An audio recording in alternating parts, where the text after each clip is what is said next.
Welcome to Scheels Hometown Heroes. Scheels Hometown Heroes is a way for us to say thanks to those that serve our country and our community and are still giving back to others today. We honor your service by sharing your stories. From all of us at Scheels, thank you for your service. Hi, I'm Charlie Hewitt from the St. Cloud Scheels store. Today we're in central Minnesota turkey hunting with our next Scheels Hometown hero, Mike Mills.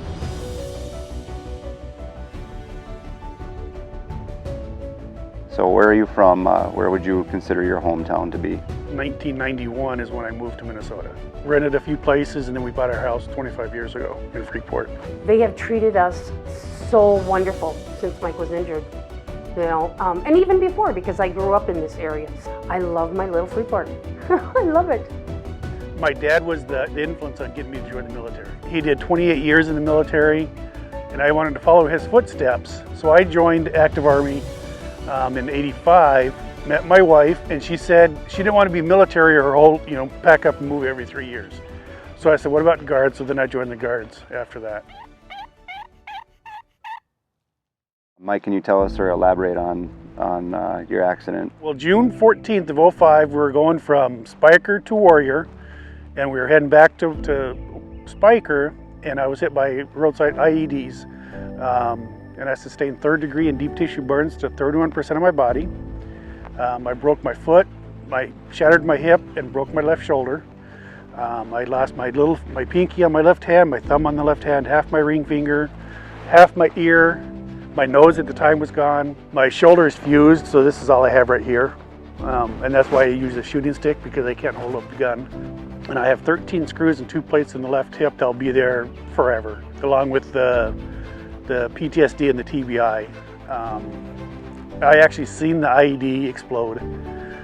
Tasted the gunpowder, tasted the dirt, heard the boom, seen the flash, and actually seen myself on fire. I heard my skin sizzle, seen my clothes burning. I seen it all, and that's all I remember for 3 months. When I got down there, they took me to the hospital, and he's covered in bandages from head to toe. And I'm thinking, wait a minute, this is not the man I married. I couldn't find a spot to touch. I walked out and I cried and I cried and I cried. I thought, I can't take care of him. But I have to.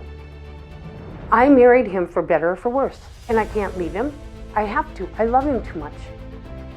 And so I just prayed. I said, God, I need your help here.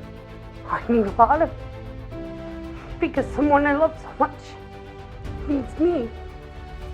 So I knew it was going to be a long, long haul, and it was. Well, the way I help myself heal is I tell my story to anybody, because the doctors can give me pills and they can take skin from my legs, my back, wherever they need to, and place it where they have to. They can't heal in here or up in here. Only I can do that, and I do that by telling my story.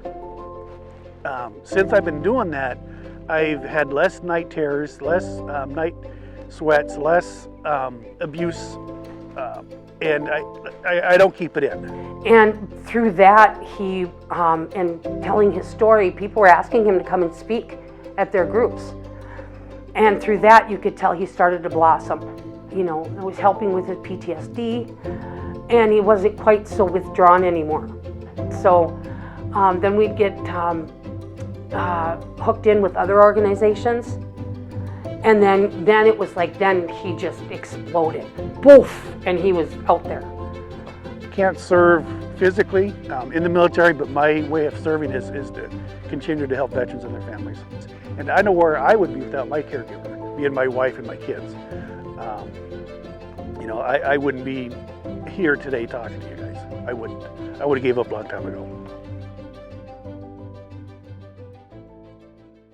And Mike is one that he's not gonna let, he's gonna tough it out. He's gonna try to do it.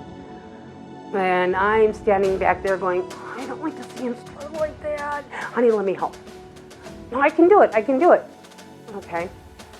Now, as he's getting older, he figured out that he can hit that sympathy button. Now it's like, hey, honey, can you help me with this? And I'm going, I think you can do it yourself. So the roles have reversed. But there's really nothing he can't do. If he finds something that's difficult, he'll adapt.